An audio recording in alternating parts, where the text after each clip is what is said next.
나는 한때 내 삶이 2번이나 무너졌다고 생각했다. 한 번은 잔인한 운명에 의해, 또 한 번은 내가 구원이라 믿었던 한 남자에게. 하지만 이제와 돌이켜보니 나의 삶은 한 번도 제대로 서 본 적이 없었다. 그저 위태로운 모래성처럼 작은 바람에도 무너질 운명이었을지도 모른다.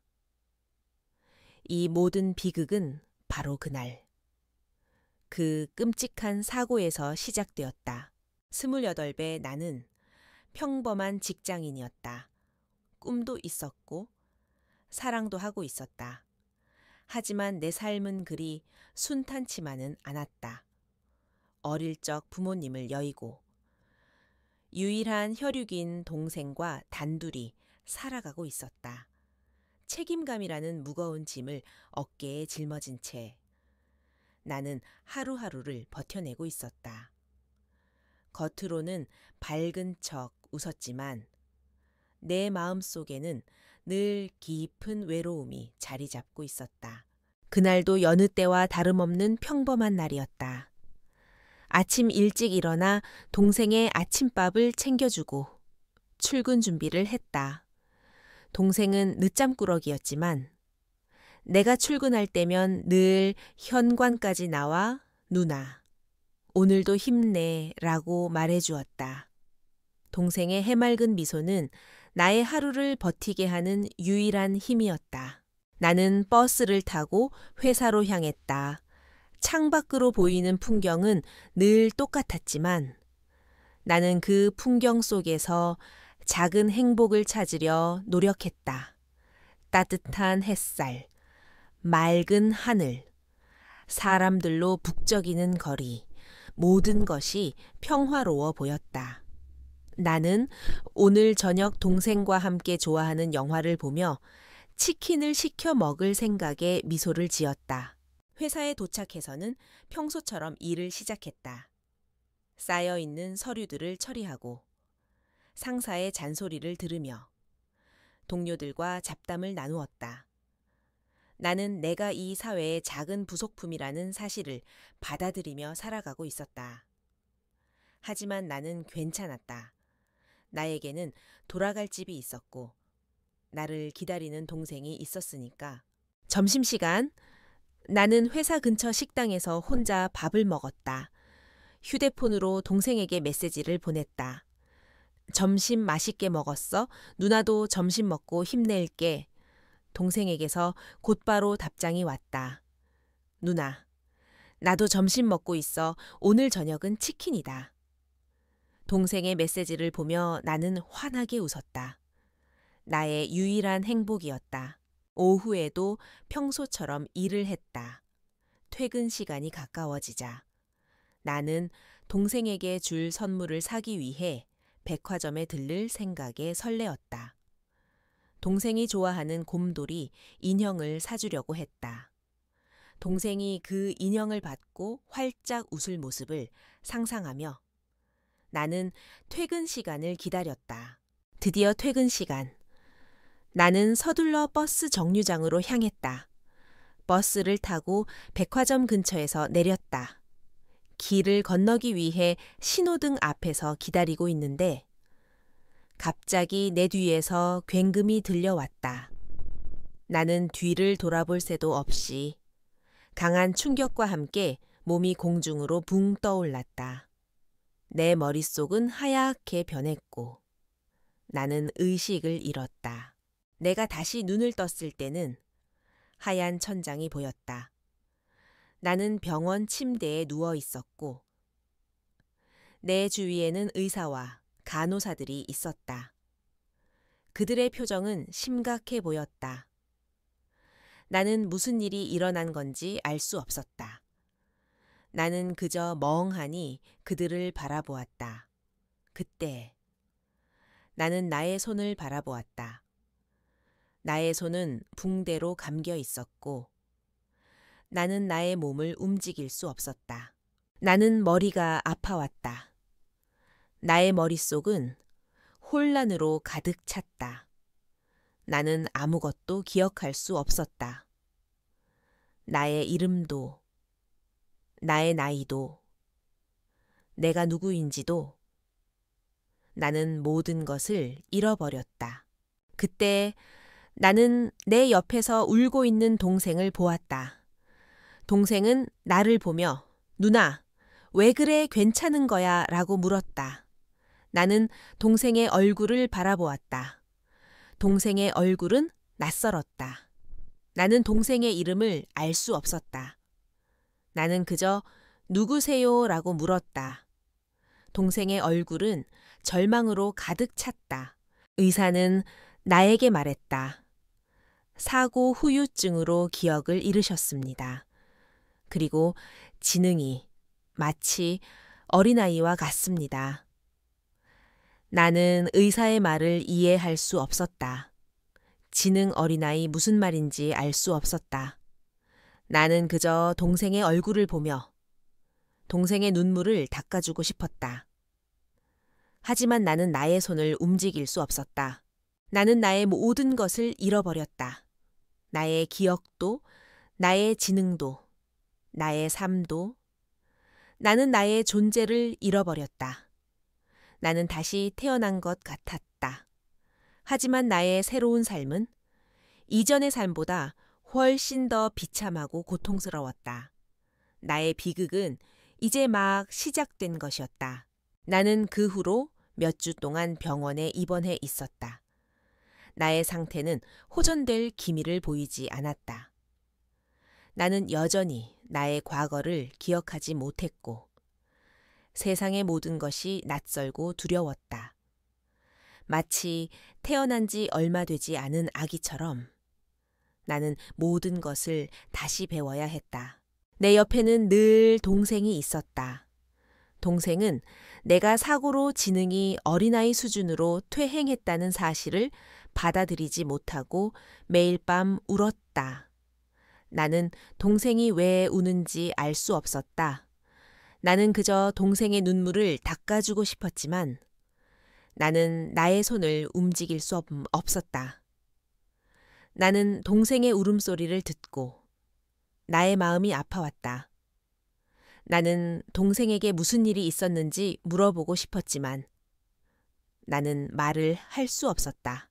시간은 흐르고 흘러 나는 퇴원했다. 동생은 나를 집으로 데려왔다. 나의 집은 내가 기억하는 것과는 달랐다. 모든 것이 낯설었고 나는 그 공간 속에서 이방인이 된 기분이었다. 나는 나의 방에 앉아 창밖을 바라보았다. 창밖으로 보이는 풍경은 여전히 아름다웠지만 나는 그 풍경 속에서 아무런 감정도 느끼지 못했다. 나는 나의 모든 감정을 잃어버린 것 같았다. 동생은 나를 위해 모든 것을 희생했다. 동생은 학교를 휴학하고 나의 간병에 매달렸다. 동생은 나의 밥을 먹여주고 나의 옷을 입혀주고 나의 손을 잡고 산책을 시켜주었다. 동생은 내가 다시 예전의 나로 돌아오기를 간절히 바랐다. 하지만 나는 다시 예전의 나로 돌아갈 수 없었다. 나는 동생의 희생을 보며 나의 마음이 찢어지는 것 같았다. 어느 날 나는 동생의 손을 잡고 동네 공원으로 산책을 나갔다. 공원에는 많은 사람들이 있었다. 아이들은 뛰어놀고 있었고 연인들은 다정하게 손을 잡고 있었다. 나는 그들의 행복한 모습을 보며 나의 과거를 떠올렸다. 나는 나도 저렇게 행복했던 시절이 있었을까?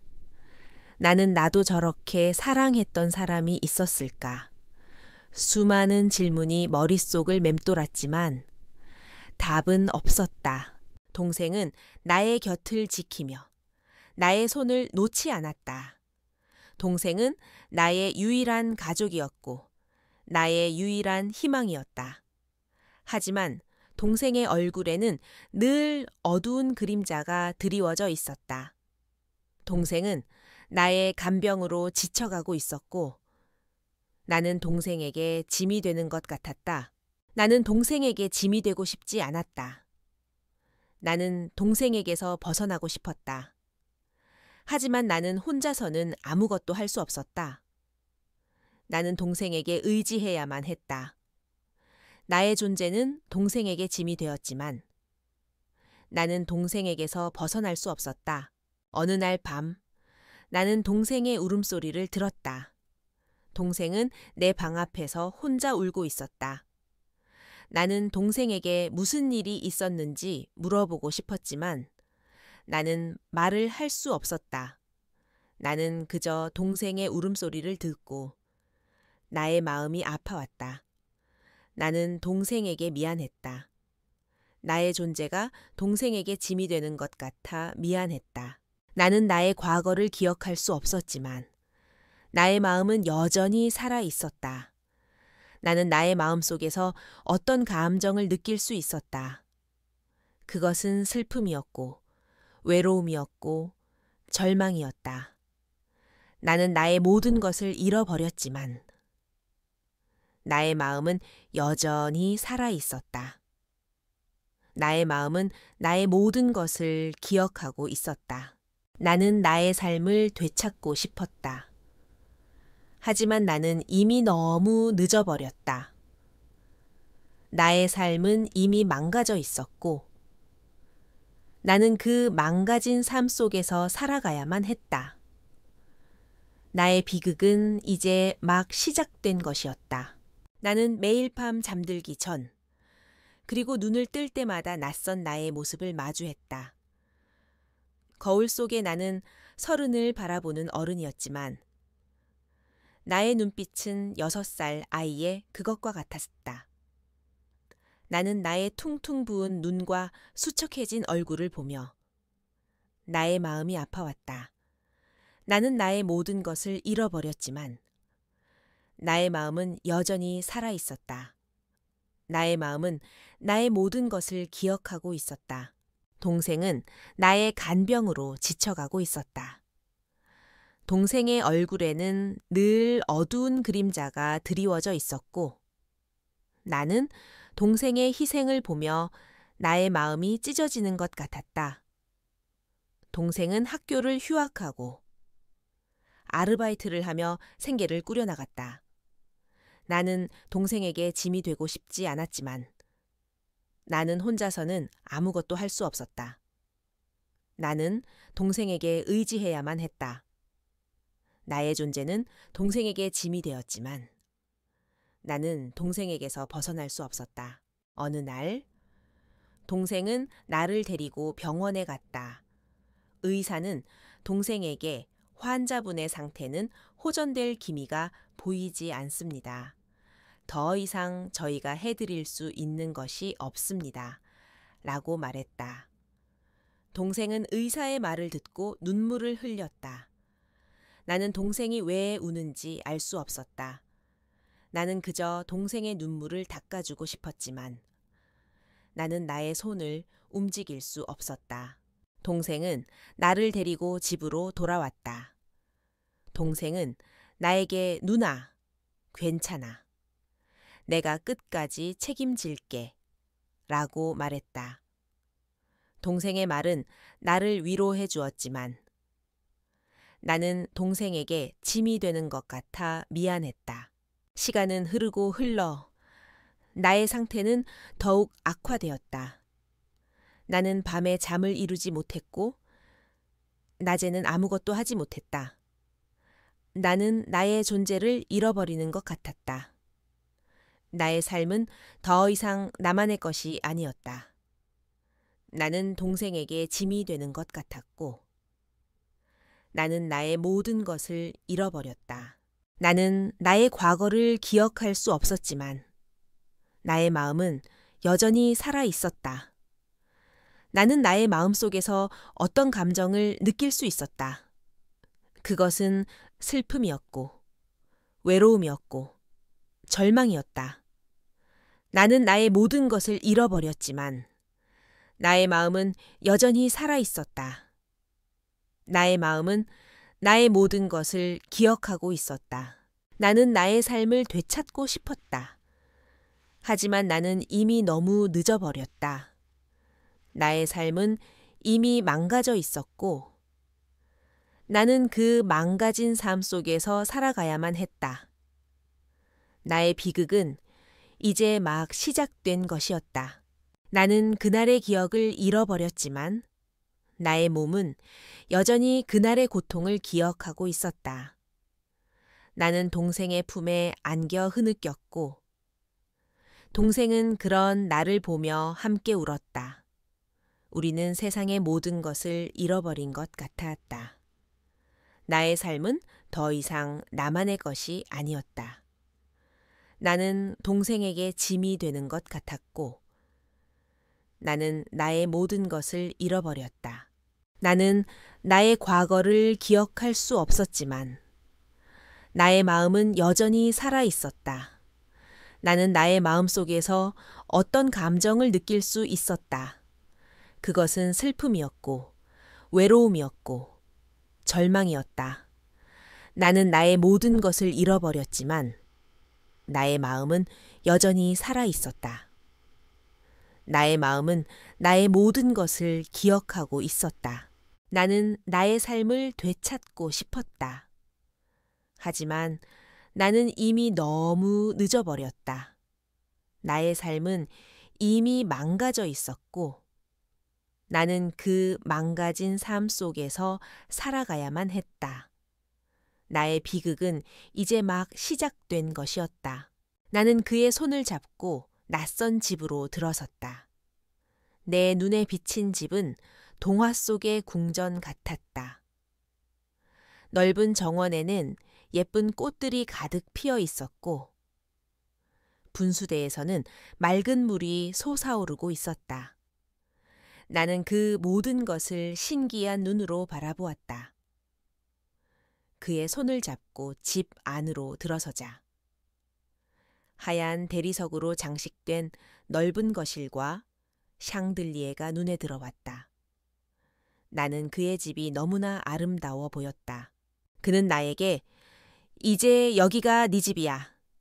여기서 나랑 같이 살자. 라고 말했다. 나는 그의 말을 이해할 수 없었지만 그의 따뜻한 미소에 나는 안심했다. 나는 그의 손을 잡고 그의 집을 둘러보았다. 나의 방은 공주님 방 같았다. 예쁜 인형들과 장난감들이 가득했고 나는 그 모든 것을 신기한 눈으로 바라보았다. 그는 내게 이 모든 것이 내 거야 라고 말했다. 나는 그의 말을 이해할 수 없었지만 나는 그의 따뜻한 미소에 안심했다. 나는 그의 손을 잡고 그의 집을 둘러보았다. 그날 밤 나는 그의 집에서 잠을 이룰 수 없었다. 나는 그의 집이 너무나 아름다워 보였다. 나는 그의 집에서 살게 된 것이 너무나 행복했다.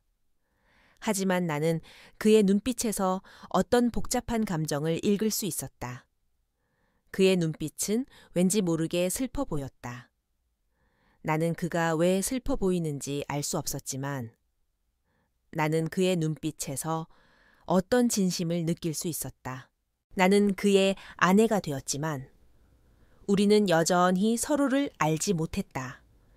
그는 내게 내 아내야 라고 말했지만 나는 그의 아내가 된 것이 무엇을 의미하는지 알 수 없었다. 나는 그저 그와 함께 살게 된 것이 행복했다. 나는 그의 손을 잡고 그의 집을 둘러보았다. 나는 그의 집에서 살게 된 것이 너무나 행복했다. 나는 매일 아침 그와 함께 밥을 먹고 저녁에는 그와 함께 영화를 보았다. 그는 내게 예쁜 옷을 사주었고 맛있는 음식을 해주었다. 나는 그의 사랑을 받고 있다고 생각했다. 나는 그의 사랑 속에서 나의 모든 것을 잃어버린 것 같았다. 하지만 나는 곧 깨달았다. 그의 사랑은 진심이 아니었다.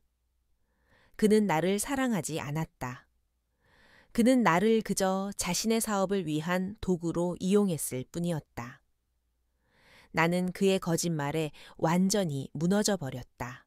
나는 그의 집에서 살게 된 것이 너무나 행복했다. 나는 매일 아침 그와 함께 밥을 먹고 저녁에는 그와 함께 영화를 보았다. 그는 나에게 예쁜 옷을 사주었고 맛있는 음식을 해주었다. 나는 그의 사랑을 받고 있다고 생각했다. 나는 그의 사랑 속에서 나의 모든 것을 잃어버린 것 같았다. 하지만 나는 곧 깨달았다. 그의 사랑은 진심이 아니었다. 그는 나를 사랑하지 않았다. 그는 나를 그저 자신의 사업을 위한 도구로 이용했을 뿐이었다. 나는 그의 거짓말에 완전히 무너져 버렸다. 나는 그의 집에서 살게 된 것이 너무나 행복했다. 나는 매일 아침 그와 함께 밥을 먹고 저녁에는 그와 함께 영화를 보았다. 그는 나에게 예쁜 옷을 사주었고 맛있는 음식을 해주었다. 나는 그의 사랑을 받고 있다고 생각했다. 나는 그의 사랑 속에서 나의 모든 것을 잃어버린 것 같았다. 하지만 나는 곧 깨달았다. 그의 사랑은 진심이 아니었다.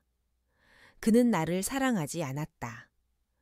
그는 나를 그저 자신의 사업을 위한 도구로 이용했을 뿐이었다. 나는 그의 거짓말에 완전히 무너져 버렸다. 나는 그의 손을 잡고 낯선 집으로 들어섰다. 내 눈에 비친 집은 동화 속의 궁전 같았다.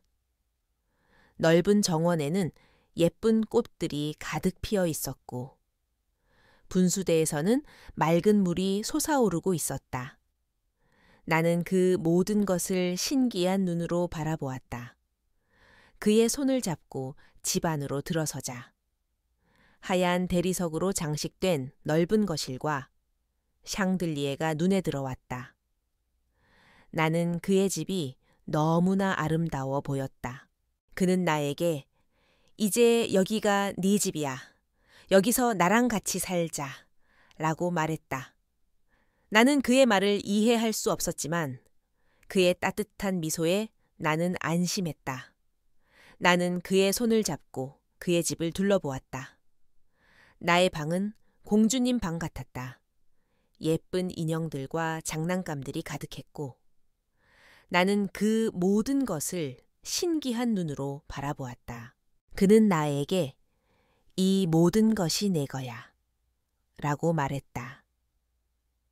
나는 그의 말을 이해할 수 없었지만 나는 그의 따뜻한 미소에 안심했다. 나는 그의 손을 잡고 그의 집을 둘러보았다. 그날 밤 나는 그의 집에서 잠을 이룰 수 없었다. 나는 그의 집이 너무나 아름다워 보였다. 나는 그의 집에서 살게 된 것이 너무나 행복했다. 하지만 나는 그의 눈빛에서 어떤 복잡한 감정을 읽을 수 있었다. 그의 눈빛은 왠지 모르게 슬퍼 보였다. 나는 그가 왜 슬퍼 보이는지 알 수 없었지만 나는 그의 눈빛에서 어떤 진심을 느낄 수 있었다. 나는 그의 아내가 되었지만 우리는 여전히 서로를 알지 못했다. 그는 내게 내 아내야 라고 말했지만 나는 그의 아내가 된 것이 무엇을 의미하는지 알 수 없었다. 나는 그저 그와 함께 살게 된 것이 행복했다. 나는 그의 손을 잡고 그의 집을 둘러보았다. 나는 그의 집에서 살게 된 것이 너무나 행복했다. 나는 매일 아침 그와 함께 밥을 먹고 저녁에는 그와 함께 영화를 보았다. 그는 내게 예쁜 옷을 사주었고 맛있는 음식을 해주었다. 나는 그의 사랑을 받고 있다고 생각했다. 나는 그의 사랑 속에서 나의 모든 것을 잃어버린 것 같았다. 하지만 나는 곧 깨달았다. 그의 사랑은 진심이 아니었다. 그는 나를 사랑하지 않았다. 그는 나를 그저 자신의 사업을 위한 도구로 이용했을 뿐이었다. 나는 그의 거짓말에 완전히 무너져 버렸다.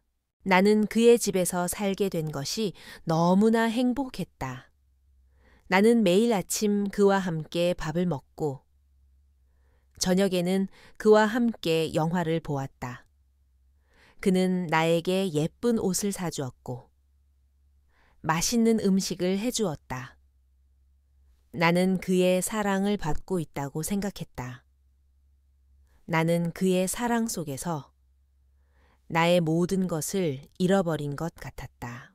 하지만 나는 곧 깨달았다. 그의 사랑은 진심이 아니었다. 그는 나를 사랑하지 않았다. 그는 나를 그저 자신의 사업을 위한 도구로 이용했을 뿐이었다. 나는 그의 거짓말에 완전히 무너져 버렸다. 나는 그의 집에서 살게 된 것이 너무나 행복했다. 나는 매일 아침 그와 함께 밥을 먹고 저녁에는 그와 함께 영화를 보았다. 그는 내게 예쁜 옷을 사주었고 맛있는 음식을 해주었다. 나는 그의 사랑을 받고 있다고 생각했다. 나는 그의 사랑 속에서 나의 모든 것을 잃어버린 것 같았다. 하지만 나는 곧 깨달았다. 그의 사랑은 진심이 아니었다. 그는 나를 사랑하지 않았다. 그는 나를 그저 자신의 사업을 위한 도구로 이용했을 뿐이었다. 나는 그의 거짓말에 완전히 무너져 버렸다. 나는 계약서를 손에 든 채 멍하니 서 있었다. 종이 한 장이 나의 모든 것을 산산조각 내버렸다. 그동안 그가 보여줬던 모든 따뜻함과 배려가 한순간에 거짓으로 변하는 순간이었다. 나는 그에게서 위로를 받고 그와 함께 새로운 삶을 시작할 수 있을 것이라고 믿었다. 하지만 나의 믿음은 한순간에 무너져 버렸다. 그는 나를 사랑하지 않았다. 그는 나를 그저 후계자 경쟁에서 이기기 위한 도구로 이용했을 뿐이었다. 나는 그의 사업을 위한 도구였고 나의 아픔은 그의 거짓말을 정당화하는 수단이었다. 나는 그의 거짓말에 완전히 무너져 버렸다. 그날 밤 나는 잠을 이룰 수 없었다. 내 옆에서 깊은 잠에 빠져 있는 그를 바라보며 나는 나의 존재에 대해 다시 한번 생각하게 되었다. 나는 그의 아내가 되었지만 나는 그의 삶에서 어떤 의미도 없었다. 나는 그저 그의 필요에 의해 만들어진 존재였다. 나는 그에게서 벗어나고 싶었다. 하지만 나는 이미 그의 덫에 걸려 있었다. 나는 그의 집에서 살고 있었고 그의 돈으로 생활하고 있었다. 나는 그에게서 벗어날 수 있는 힘이 없었다. 나는 매일 밤 잠들기 전 그리고 눈을 뜰 때마다 공허함이라는 거대한 구렁텅이에 빠져 허우적거렸다. 아무리 발버둥 쳐도 빠져나올 수 없는 깊은 절망의 늪이었다. 나는 나의 존재를 잃어버리는 것 같았다. 그러던 어느 날 나는 그의 서재에서 한 장의 사진을 발견했다. 젊은 시절의 그와 한 여자가 함께 찍은 사진이었다. 그녀는 환하게 웃고 있었고 그 역시 행복해 보였다. 나는 사진 속의 그녀가 누구인지 궁금했지만 차마 그에게 물어볼 수 없었다. 나는 그의 과거에 대해 아무것도 모른다는 사실이 나를 더욱 불안하게 만들었다. 시간이 흐를수록 나는 그의 행동에서 수상한 점들을 발견하기 시작했다. 그는 가끔씩 밤늦게까지 회사에 남아 있었고 그의 휴대폰에는 모르는 번호로부터 걸려온 전화가 수시로 걸려왔다. 그는 내 앞에서 전화를 받지 않았고 항상 방으로 들어가거나 밖으로 나가서 통화를 했다. 나는 그의 행동에 대해 의심을 품기 시작했지만 나는 애써 외면했다. 그의 거짓말이 나의 결혼 생활을 깨뜨릴까봐 두려웠기 때문이다. 나는 그의 아내가 되었지만 우리는 여전히 서로에게 낯선 존재였다. 그의 집은 내게는 감옥과도 같았다. 나는 넓은 집안에 갇혀 나의 존재를 잃어버리는 것 같았다. 나는 점점 더 외로워졌다. 결혼을 통해 외로움을 극복하려 했던 나의 바람은 오히려 더 깊은 외로움으로 돌아왔다. 그러던 어느 날 나는 그의 방에서 우연히 한 서류를 발견했다. 그것은 혼인 계약서였다. 나는 놀라서 서류를 펼쳐보았다. 서류에는 나와 그의 이름이 적혀 있었고 그 밑에는 2년 후 이혼이라는 문구가 쓰여 있었다. 나는 내 눈을 의심했다. 이 결혼은 사랑이 아닌 계약에 의한 결혼이었던 것이다. 나는 그의 거짓말에 대한 배신감과 동시에 나의 존재가 그의 인생에서 어떤 의미도 없었다는 사실에 큰 충격을 받았다. 나는 그에게 따져 물었다. 그는 나의 질문에 침묵으로 일관했다. 이게 뭐예요? 이게 대체 무슨 뜻이냐고요? 나는 떨리는 목소리로 소리쳤다. 그는 한참 후에야 조용히 입을 열었다. 미안해. 당신에게 말하지 못했어. 사실 나는 후계자 경쟁에서 밀려날 위기에 처해 있었어. 그래서 가짜 결혼이 필요했어. 그의 말에 나는 모든 것을 이해했다. 나는 그저 그의 사업을 위한 도구였던 것이다. 나의 아픔은 그의 거짓말에 대한 정당한 이유가 될 수 없었다. 나는 그의 거짓말에 완전히 무너져 버렸다. 나는 그와의 결혼 생활을 더 이상 이어갈 수 없었다. 나의 삶은 다시 한번 파국으로 치달았다. 나는 그에게서 벗어나고 싶었지만 나는 이미 그의 덫에 걸려 있었다. 나의 비극은 이제 막 시작된 것이었다. 나는 그의 거짓말에 완전히 무너져 버렸다. 그동안 그가 보여줬던 모든 따뜻함과 배려가 한순간에 거짓으로 변하는 순간이었다. 나는 그에게서 위로를 받고 그와 함께 새로운 삶을 시작할 수 있을 것이라고 믿었다. 하지만 나의 믿음은 한순간에 무너져 버렸다. 그날 밤 나는 잠을 이룰 수 없었다. 내 옆에서 깊은 잠에 빠져 있는 그를 바라보며 나는 나의 존재에 대해 다시 한번 생각하게 되었다. 나는 그의 아내가 되었지만 나는 그의 삶에서 어떤 의미도 없었다. 나는 그저 그의 필요에 의해 만들어진 존재였다. 나는 그에게서 벗어나고 싶었다. 하지만 나는 이미 그의 덫에 걸려 있었다. 나는 그의 집에서 살고 있었고 그의 돈으로 생활하고 있었다. 나는 그에게서 벗어날 수 있는 힘이 없었다. 나는 매일 밤 잠들기 전, 그리고 눈을 뜰 때마다 공허함이라는 거대한 구렁텅이에 빠져 허우적거렸다. 아무리 발버둥쳐도 빠져나올 수 없는 깊은 절망의 늪이었다. 나는 나의 존재를 잃어버리는 것 같았다. 그러던 어느 날, 나는 그의 서재에서 한 장의 사진을 발견했다. 젊은 시절에 그와 한 여자가 함께 찍은 사진이었다. 그녀는 환하게 웃고 있었고 그 역시 행복해 보였다. 나는 사진 속의 그녀가 누구인지 궁금했지만 차마 그에게 물어볼 수 없었다. 나는 그의 과거에 대해 아무것도 모른다는 사실이 나를 더욱 불안하게 만들었다. 시간이 흐를수록 나는 그의 행동에서 수상한 점들을 발견하기 시작했다. 그는 가끔씩 밤늦게까지 회사에 남아 있었고, 그의 휴대폰에는 모르는 번호로부터 걸려온 전화가 수시로 걸려왔다. 그는 내 앞에서 전화를 받지 않았고, 항상 방으로 들어가거나 밖으로 나가서 통화를 했다. 나는 그의 행동에 대해 의심을 품기 시작했지만 나는 애써 외면했다.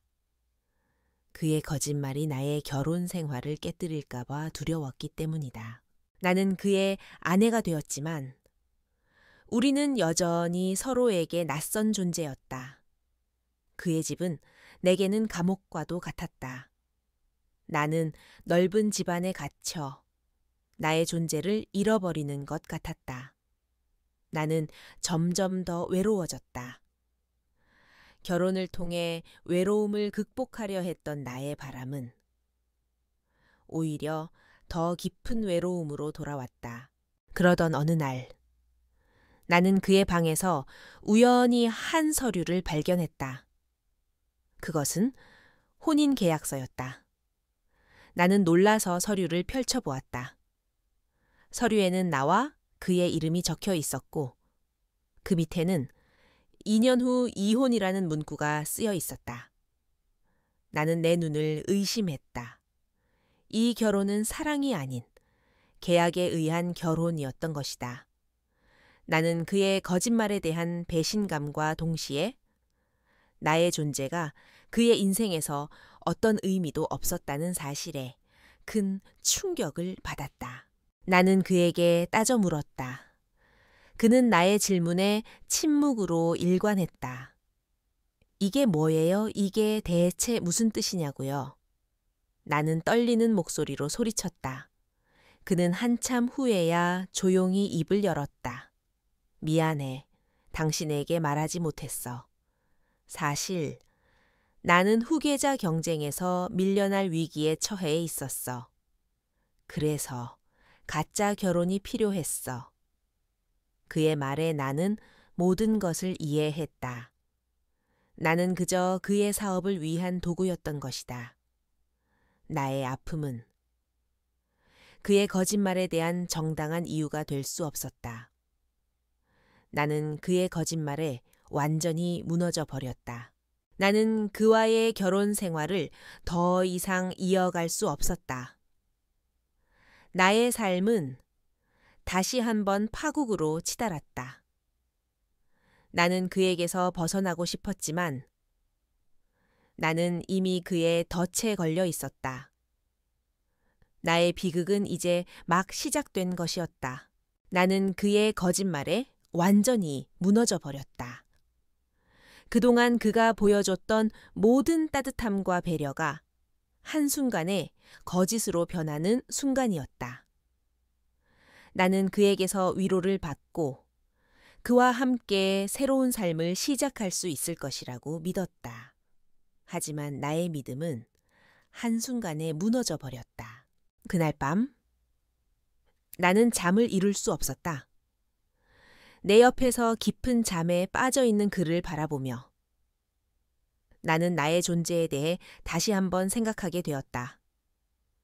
나는 그의 아내가 되었지만 나는 그의 삶에서 어떤 의미도 없었다. 나는 그저 그의 필요에 의해 만들어진 존재였다. 나는 그에게서 벗어나고 싶었다. 하지만 나는 이미 그의 덫에 걸려 있었다. 나는 그의 집에서 살고 있었고 그의 돈으로 생활하고 있었다. 나는 그에게서 벗어날 수 있는 힘이 없었다. 나는 매일 밤 잠들기 전 그리고 눈을 뜰 때마다 공허함이라는 거대한 구렁텅이에 빠져 허우적거렸다. 아무리 발버둥 쳐도 빠져나올 수 없는 깊은 절망의 늪이었다. 나는 나의 존재를 잃어버리는 것 같았다. 그러던 어느 날 나는 그의 서재에서 한 장의 사진을 발견했다. 젊은 시절의 그와 한 여자가 함께 찍은 사진이었다. 그녀는 환하게 웃고 있었고 그 역시 행복해 보였다. 나는 사진 속의 그녀가 누구인지 궁금했지만 차마 그에게 물어볼 수 없었다. 나는 그의 과거에 대해 아무것도 모른다는 사실이 나를 더욱 불안하게 만들었다. 시간이 흐를수록 나는 그의 행동에서 수상한 점들을 발견하기 시작했다. 그는 가끔씩 밤늦게까지 회사에 남아 있었고 그의 휴대폰에는 모르는 번호로부터 걸려온 전화가 수시로 걸려왔다. 그는 내 앞에서 전화를 받지 않았고 항상 방으로 들어가거나 밖으로 나가서 통화를 했다. 나는 그의 행동에 대해 의심을 품기 시작했지만 나는 애써 외면했다. 그의 거짓말이 나의 결혼 생활을 깨뜨릴까 봐 두려웠기 때문이다. 나는 그의 아내가 되었지만 우리는 여전히 서로에게 낯선 존재였다. 그의 집은 내게는 감옥과도 같았다. 나는 넓은 집안에 갇혀 나의 존재를 잃어버리는 것 같았다. 나는 점점 더 외로워졌다. 결혼을 통해 외로움을 극복하려 했던 나의 바람은 오히려 더 깊은 외로움으로 돌아왔다. 그러던 어느 날, 나는 그의 방에서 우연히 한 서류를 발견했다. 그것은 혼인 계약서였다. 나는 놀라서 서류를 펼쳐보았다. 서류에는 나와 그의 이름이 적혀 있었고 그 밑에는 2년 후 이혼이라는 문구가 쓰여 있었다. 나는 내 눈을 의심했다. 이 결혼은 사랑이 아닌 계약에 의한 결혼이었던 것이다. 나는 그의 거짓말에 대한 배신감과 동시에 나의 존재가 그의 인생에서 어떤 의미도 없었다는 사실에 큰 충격을 받았다. 나는 그에게 따져 물었다. 그는 나의 질문에 침묵으로 일관했다. 이게 뭐예요? 이게 대체 무슨 뜻이냐고요? 나는 떨리는 목소리로 소리쳤다. 그는 한참 후에야 조용히 입을 열었다. 미안해. 당신에게 말하지 못했어. 사실 나는 후계자 경쟁에서 밀려날 위기에 처해 있었어. 그래서 가짜 결혼이 필요했어. 그의 말에 나는 모든 것을 이해했다. 나는 그저 그의 사업을 위한 도구였던 것이다. 나의 아픔은 그의 거짓말에 대한 정당한 이유가 될 수 없었다. 나는 그의 거짓말에 완전히 무너져 버렸다. 나는 그와의 결혼 생활을 더 이상 이어갈 수 없었다. 나의 삶은 다시 한번 파국으로 치달았다. 나는 그에게서 벗어나고 싶었지만 나는 이미 그의 덫에 걸려 있었다. 나의 비극은 이제 막 시작된 것이었다. 소투주와 주엉 보아 비엣 bằng tiếng Han thua siru ana sin nan sebet jang cho tiep tu chuong tail tiep tu chuong niwail. 나는 그의 거짓말에 완전히 무너져 버렸다. 그동안 그가 보여줬던 모든 따뜻함과 배려가 한순간에 거짓으로 변하는 순간이었다. 나는 그에게서 위로를 받고 그와 함께 새로운 삶을 시작할 수 있을 것이라고 믿었다. 하지만 나의 믿음은 한순간에 무너져 버렸다. 그날 밤 나는 잠을 이룰 수 없었다. 내 옆에서 깊은 잠에 빠져 있는 그를 바라보며 나는 나의 존재에 대해 다시 한번 생각하게 되었다. 나는 그의 아내가 되었지만 나는 그의 삶에서 어떤 의미도 없었다. 나는 그저 그의 필요에 의해 만들어진 존재였다. 나는 그에게서 벗어나고 싶었다. 하지만 나는 이미 그의 덫에 걸려 있었다. 나는 그의 집에서 살고 있었고 그의 돈으로 생활하고 있었다. 나는 그에게서 벗어날 수 있는 힘이 없었다. 나는 매일 밤 잠들기 전 그리고 눈을 뜰 때마다 공허함이라는 거대한 구렁텅이에 빠져 허우적거렸다. 아무리 발버둥 쳐도 빠져나올 수 없는 깊은 절망의 늪이었다. 나는 나의 존재를 잃어버리는 것 같았다. 그러던 어느 날, 나는 그의 서재에서 한 장의 사진을 발견했다. 젊은 시절에 그와 한 여자가 함께 찍은 사진이었다. 그녀는 환하게 웃고 있었고, 그 역시 행복해 보였다. 나는 사진 속의 그녀가 누구인지 궁금했지만, 차마 그에게 물어볼 수 없었다. 나는 그의 과거에 대해 아무것도 모른다는 사실이 나를 더욱 불안하게 만들었다. 시간이 흐를수록 나는 그의 행동에서 수상한 점들을 발견하기 시작했다. 그는 가끔씩 밤늦게까지 회사에 남아 있었고, 그의 휴대폰에는 모르는 번호로부터 걸려온 전화가 수시로 걸려왔다. 그는 내 앞에서 전화를 받지 않았고, 항상 방으로 들어가거나 밖으로 나가서 통화를 했다. 나는 그의 행동에 대해 의심을 품기 시작했지만 나는 애써 외면했다. 그의 거짓말이 나의 결혼 생활을 깨뜨릴까봐 두려웠기 때문이다. 나는 그의 아내가 되었지만 우리는 여전히 서로에게 낯선 존재였다. 그의 집은 내게는 감옥과도 같았다. 나는 넓은 집안에 갇혀 나의 존재를 잃어버리는 것 같았다. 나는 점점 더 외로워졌다. 결혼을 통해 외로움을 극복하려 했던 나의 바람은 오히려 더 깊은 외로움으로 돌아왔다. 그러던 어느 날 나는 그의 방에서 우연히 한 서류를 발견했다. 그것은 혼인 계약서였다. 나는 놀라서 서류를 펼쳐보았다. 서류에는 나와 그의 이름이 적혀 있었고 그 밑에는 2년 후 이혼이라는 문구가 쓰여 있었다. 나는 내 눈을 의심했다. 이 결혼은 사랑이 아닌 계약에 의한 결혼이었던 것이다.